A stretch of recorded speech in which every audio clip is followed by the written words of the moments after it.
तेलंगाना के deputy chief minister Mallu भट्टी विक्रमार्का उनकी जानिब से धीरेन्द्र कृष्ण शास्त्री, जिसको बाबा बागेश्वर धाम भी कहा जाता है, वो मशहूर इसी नाम से है, अपने सरकारी रिहाइश गाह पर उनका बड़े एजाज़ात के साथ इस्तकबाल कर। नाज़रीन, महज ये एक रस्मी मुलाकात नहीं थी, ये एजाज़ भी कोई रस्मी नहीं था, बल्कि इसने हिंदुस्तानी सियासत, सेकुलरिज्म, आइनी इक़दार और सियासी जमातों की अमली रवैयों से मुताल्लिक़ कई बुनियादी सवालात को फिर से एक बार जिंदा कर दिया है। धीरेन्द्र कृष्ण शास्त्री इंतहाई मुतनाज़ मजहबी शख्सियत है। इसने बार बार हिंदुस्तान को हिंदू राष्ट्र बनाने की बात कही और कई मौक़ों पर मुसलमानों के बारे में ऐसे बयानात भी दिए जो इंतहाई फ़िरक़ावाराना और इश्तियाल अंगेज़ थे। ऐसे शख्स की तेलंगाना के डिप्टी चीफ मिनिस्टर की सरकारी रिहाइशगाह पर न सिर्फ मेज़बानी की गई बल्कि इन्हें शाल उड़ाया गया।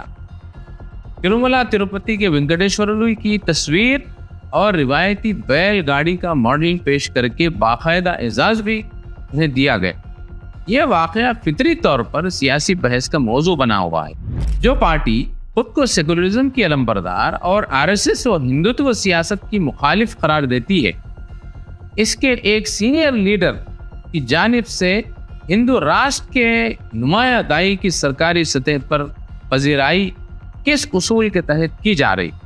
अगर कांग्रेस वाकई सेकुलर इक़दार पर यकीन रखती है तो उसे सिर्फ बयानात तक महदूद न रखा जाए, बल्कि अमली इक़दाम करते हुए मल्लू भट्टी विक्रमार्का के खिलाफ कार्रवाई की जाए। ये मुतालबा अपनी जगह सियासी नौयत का दिख रहा होगा, लेकिन एक अहम सवाल यहाँ पर ज़रूर खड़ा होता, वो ये कि क्या सेकुलरिज्म सिर्फ इंतखाबी नारों का नाम है या एक ऐसा उसूल है जिसका इजहार सियासी किरदार और रवैयों में भी होना चाहिए। कांग्रेस बरसों से खुद को एक ऐसी जमात के तौर पर पेश करती रही है जो आरएसएस के नज़रियात की मुखालिफ, आइन की मुहाफिज, हिंदुस्तान की जो प्लुरलिस्टिक सोसाइटी है उसकी शनाख्त की अलमबरदार और सेकुलर इक़दार की नुमाइंदा।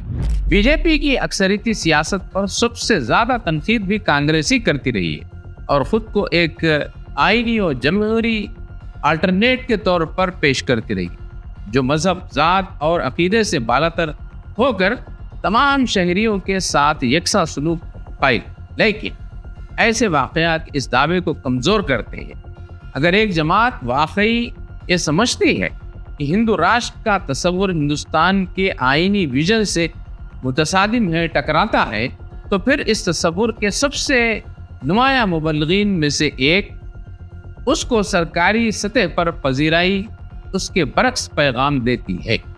सियासी जमातें ये तवक्को नहीं कर सकती कि अवाम उनके आमाल को नज़रअंदाज करके सिर्फ उनके बयानात की बुनियाद पर उनका फैसला करेंगे। दरहकीकत ये वाक़या हिंदुस्तानी सियासत के एक वसी तर रुझान की भी अक्कासी करता है। ऐसा महसूस होता है कि आज तकरीबन हर सियासी जमात इस बात को साबित करने में मसरूफ़ है कि वो बीजेपी से कम हिंदू नहीं। अक्सरियती तबके में कबूलियत हासिल करने के लिए इस दौड़ में वो सबसे अलग दिखना चाहती है और अलामती इक़दाम करती जा रही, जो उनके अपने एलानिया उसूलों और नज़रियाती दावों से टकराती है। ये सूरत हाल बिलखुसूस मुसलमानों के लिए तशवीश का बाइस है। मुल्क के करोड़ों मुसलमानों ने तवील अरसे तक कांग्रेस और दीगर जो एंटी बीजेपी पार्टियां हैं उनको एक सेकुलर मुतबादिल समझते हुए इसकी हिमायत की।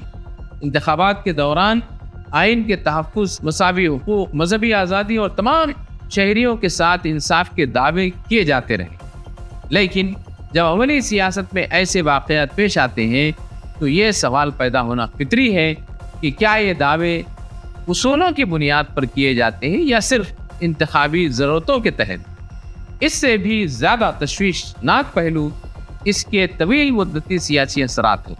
अगर तमाम बड़ी जमातें अक्सरियती सियासत में अपनी मकबूलियत बढ़ाने के लिए एक दूसरे से सबक़त लेने लगी तो हकीकी सेकुलर सियासत की गुंजाइश बाकी नहीं रही। ऐसे माहौल में मुसलमान और दीगर अक़लियतों में ये एहसास मज़ीद गहरा हो सकता है کہ ان کے مسائل اور خدشات صرف اور صرف انتخابات کے دوران ہی اہمیت رکھتے ہیں، جبکہ ان کے اعتماد کو بعد میں ایک یقینی حمایت سمجھ کر نظر انداز کر دیا جاتا ہے۔ تو ناظرین، یہ تھا آج کا ویوز نیوز۔ آپ اپنے خیالات کامنٹ باکس میں ضرور دیں۔